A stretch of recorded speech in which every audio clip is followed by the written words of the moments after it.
My name is Chris, I'm the owner of CJ Industries. In this video, I'm going to install a 529 Innovations oil cooler kit on a MK7 GTI US spec. Pete, who owns 529, is a friend of mine, so we have an agreement that I would do this install because I was looking for the content. I wanted to install this part on my car anyway, but this is beneficial to him to show how this kit goes together, especially because he doesn't have access to this specific model. I paid full price for the plate. I bought the hoses, and then he provided a lot of the fittings and the cooler core itself. My business will be making the brackets that hold these for the GTI model specifically, so my business is financially invested in this as well.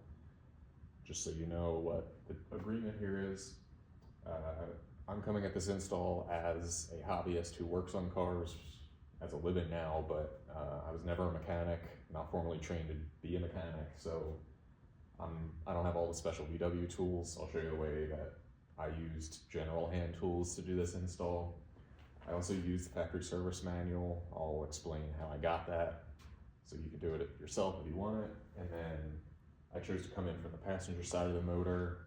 I felt like that was less stuff to take apart than taking the whole intake manifold off, which is what I've seen people usually do to install these. And I'll cover some tips that I found along the way.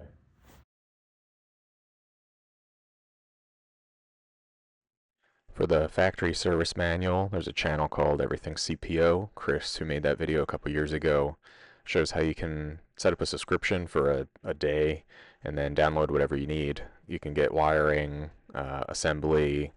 It has all sorts of torque specs, stuff like that. It's really handy, so go check that video out. I'll also link it below.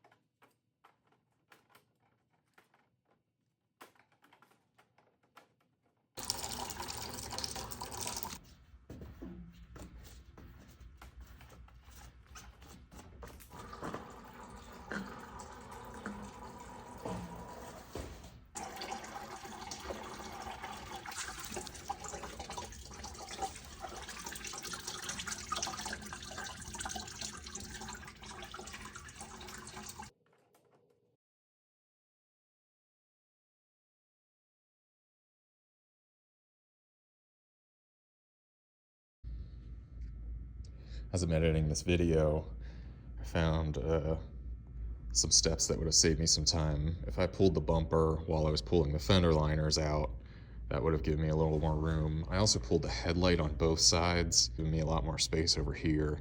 So I would suggest that. Drain your fluids, coolant and oil. I would do AC condenser next. You got 3 bolts on that, or AC compressor, 3 bolts on that. That lets it drop down. Just support it either from below or hang it with a bungee up to the core support here. Once that's out of the way, you can pop this clip. You can pop this hard line off the front. You got a clamp there, and then there's 2 screws that hold this hard line in place. That lets you move these 2 lines up and out of the way. Gives you a lot more room to work in here. Then we can remove our alternator, 4 bolts on the front of that. Then you have space to get it out here. Next, I would unplug your lines for the filter housing, and then at that point you have enough access to get the whole filter housing out of here. I left the cap or the filter cover on mine as I did it so I wouldn't get junk in there.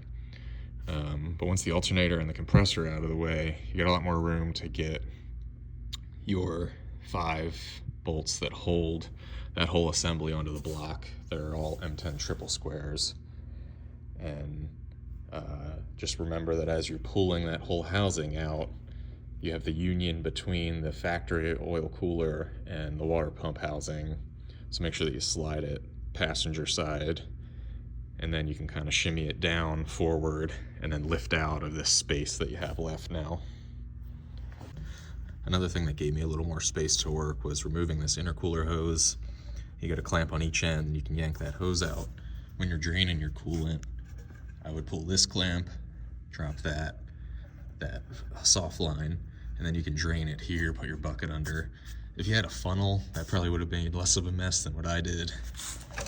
And then once it's drained, make sure you undo your temp sensor, plug, and then I would pop this clip.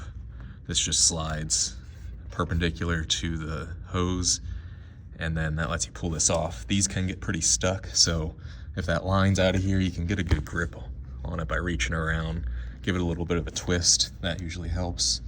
And removing that just gives you a little bit more space to fit a ratchet in here to get the bolts off the AC compressor if you need that space. All right, so I have the AC compressor detached. I wrapped a bungee around the pulley. I just have that held up here. This just keeps strain off these lines. I also popped it out of this clip. That gives me enough room that I can pull the alternator out through here. That was a huge savings. And then this coolant hose that goes from here down below the intake, taking that piece out gave me all the extra room I needed to get this out. So that's an easy thing. Other thing is I like to mark everything I take apart with blue tape. It's just a good visual. As I put it back together, I'll pull the tape. If I don't see any blue, I know I got everything reconnected.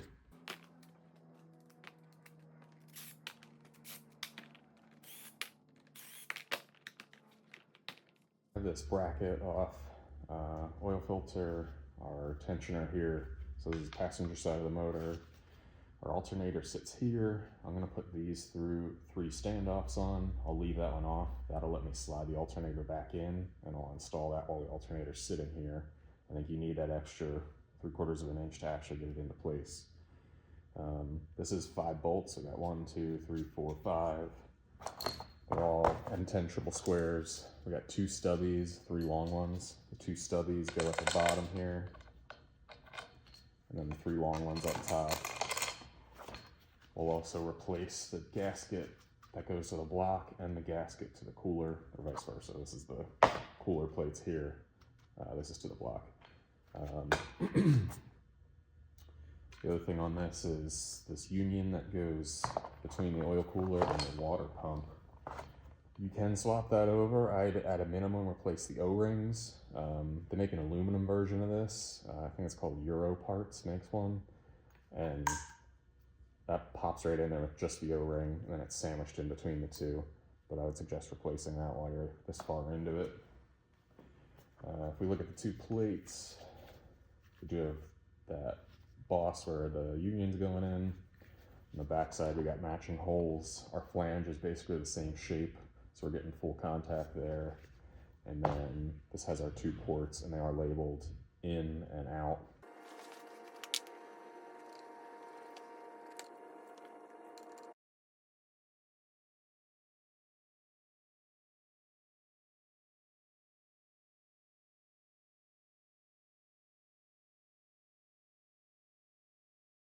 One quick note here, this kit comes with 2 different fittings.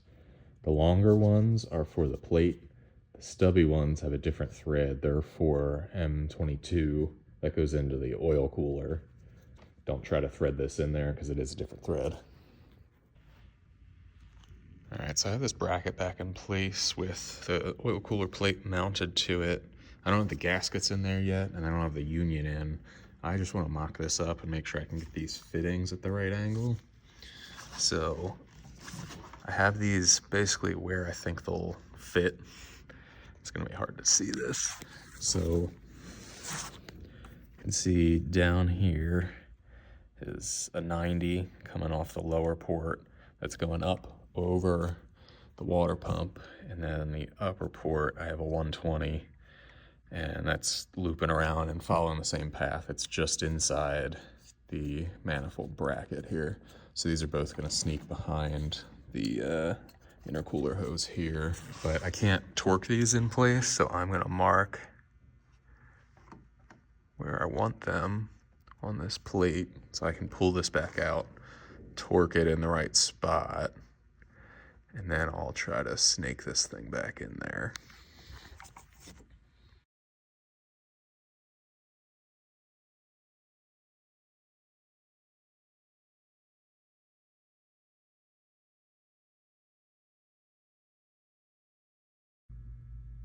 As I'm reinstalling this, this is the bracket that goes from the block up to the bottom of the intake manifold.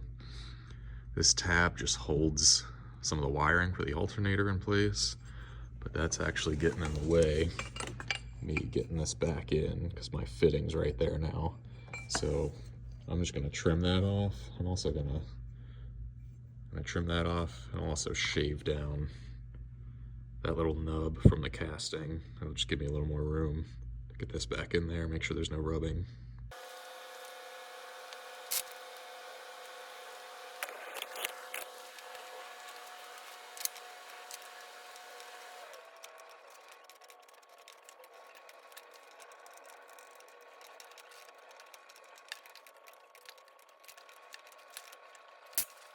Alright, I got those AN lines on. I have all these fittings tightened. I already put my swivels on the other end to go to the cooler. So this might be the last time I have to put this in there. So I'm gonna lube up this gasket on the back that's going to the block. And then I'm also gonna put just a touch of oil on here just so this slides in nice. This is the union that goes from the cooler into the water pump. And I'm just gonna gently twist that in until it sits straight in there. If you don't push this in evenly, it can sit cocked, and then you're gonna have a whole lot of trouble getting it to line up into the water pump. So you give a little twist, it'll kind of sit tight in there, and there is a stop so you know how far in it needs to go. All right, let's see if we can get this in there.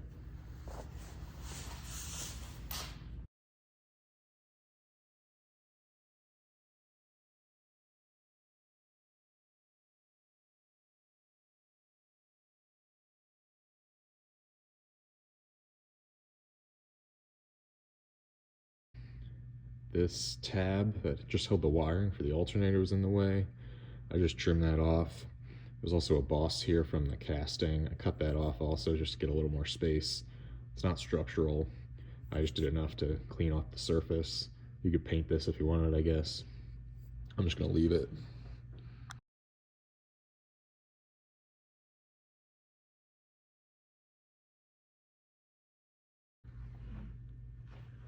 All right, with that bracket in there, I was touching my top fitting a touch. I was able to sneak a wrench in here and just get another like 1/16 of a turn out of it so that I'm not touching that bracket. I got a little bit of an air gap. Makes me feel better that we're not gonna rub there. I'll also show you my routing here. So our plate's down in here. This charge pipe is what we were trying to sneak behind. So my hoses go behind that. They come out below this on the front of this hose. I can just barely reach them there. Can't really see with the shadows. And then I'm gonna put something here or either zip tie them to the fan shroud so they don't move around and rub. And then it snakes down below this part of the harness. And then you can kind of see it go out the bottom there, and it goes below the frame horn to sneak out into the fender liner area. All right, I have this back in place. Our lines are run. That did fit, surprisingly.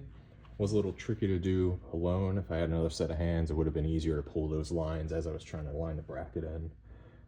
Tighten the bolts to the block. There is a specific sequence in the owner's or the service manual. It says to start with the top one, then the top left, top right, and then the bottom left, bottom right. Hand tighten all 5, and you're going to go back and do 20 Newton meters again, starting at the top center, top left, top right, bottom left, bottom right. And then after you do 20 Newton meters, it wants you to go back and do another 90 degrees on each of those in that sequence. And that's just going to pull that gasket tight to the block.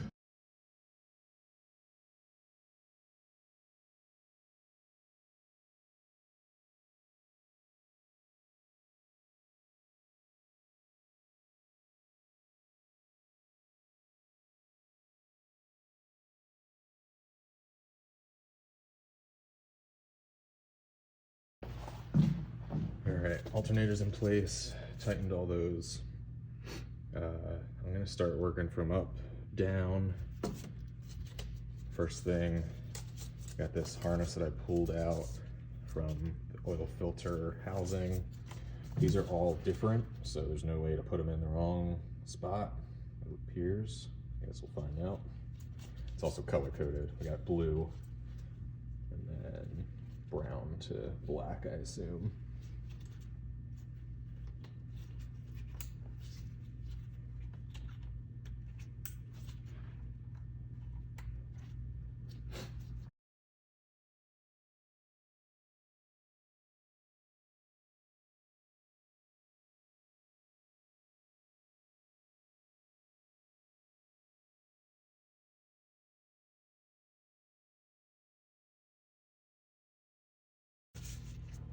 Only thing I got left is this guy. That's off the intake. I got the compressor down below, so I'll deal with that next. And then I got this side with the headlight. And then down below I got the plug for the thermostat, or temperature probe for the radiator. Next we're going to get the compressor back in and reattach the hoses we removed. The intercooler hose here, and then also the coolant line coming out of the bottom of the radiator. I think it's easier to get the compressor back in place so it's out of the way, and then we'll do the two hoses. I noticed that all the bolts from the OEM bolts from the compressor and from the alternator are all the same length. So you can reuse the best four, because the oil plate kit does come with new hardware for the alternator. So use the best 3 or 4 you got for the compressor.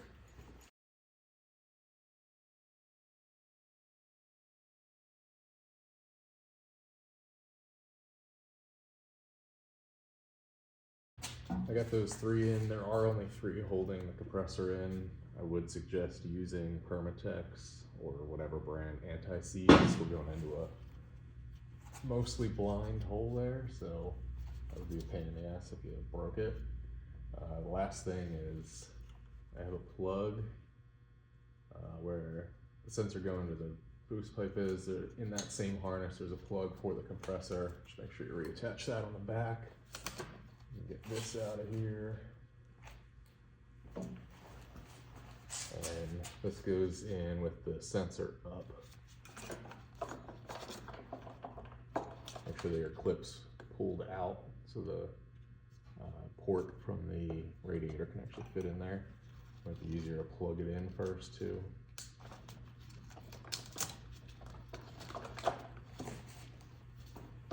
Just be gentle, this is plastic. This does commonly break.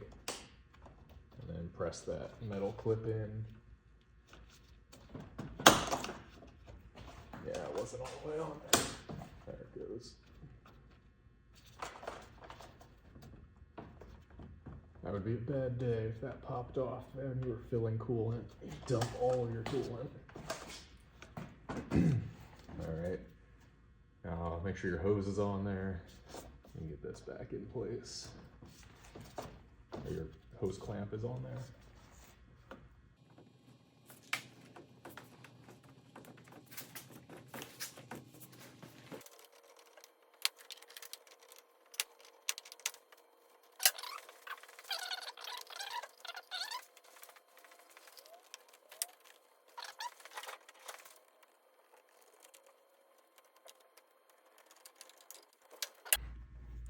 I'm just wiping this down with isopropyl, trying to get off as much coolant and oil as I can, especially on the idler pulley, because that's been sitting in that tray with all the oil when I was assembling the plate.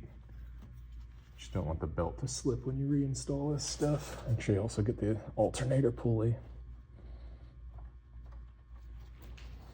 So we got a 16.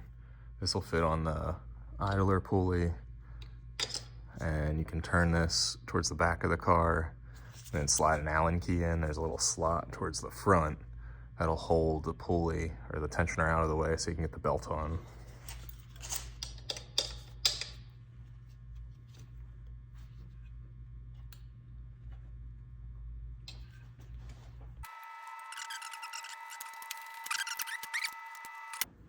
have the headlight off. This is actually required to get this bolt off on 7 GTI models. I believe the 7.5s, there's more space here and you can actually get this out.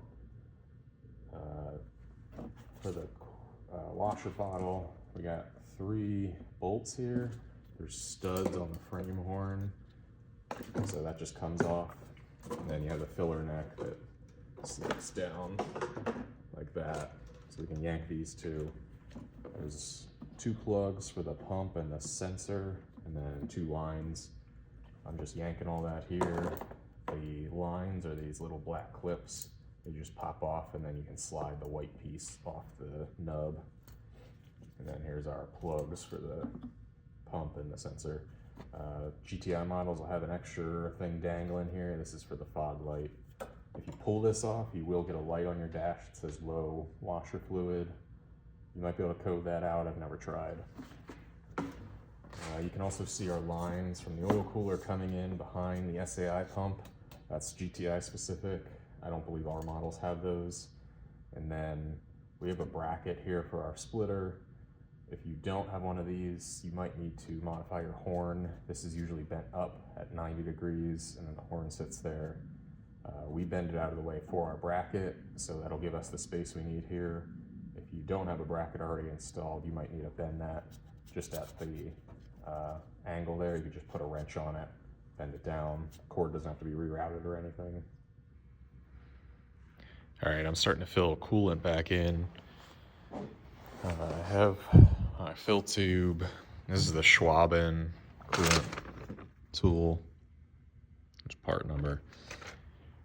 So this needs compressed air. It uses a Venturi to create a vacuum in the motor, and then once you build vacuum, you open the valve, it sucks coolant in, and this prevents you getting air bubbles, hopefully.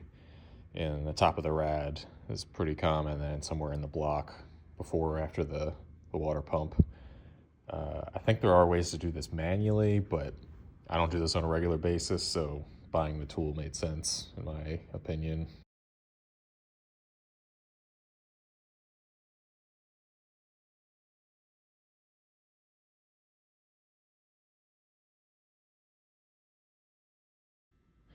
As I'm wrapping up this install with filling fluids, you'll notice this bracket is different than what I showed previously. These are pre-production parts.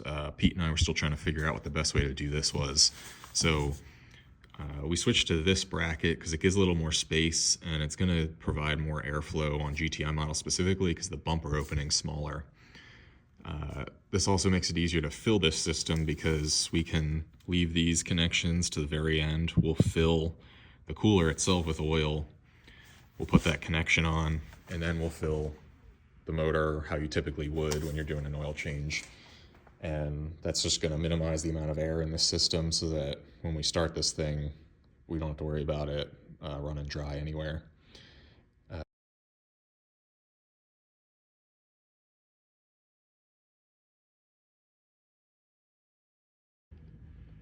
Before we do the first startup, I want to make sure that we have oil pressure and oil throughout the motor. Made sure my coolant's filled. I got the cooler filled and connected that, and then I filled the motor with oil. Before I start it, I'm gonna crank it without the high pressure fuel pump attached. That way the car doesn't start, it'll just crank. It'll build some amount of pressure, and then we'll let that crank for a few seconds, and then I'll come plug that back in and then do the first startup after that.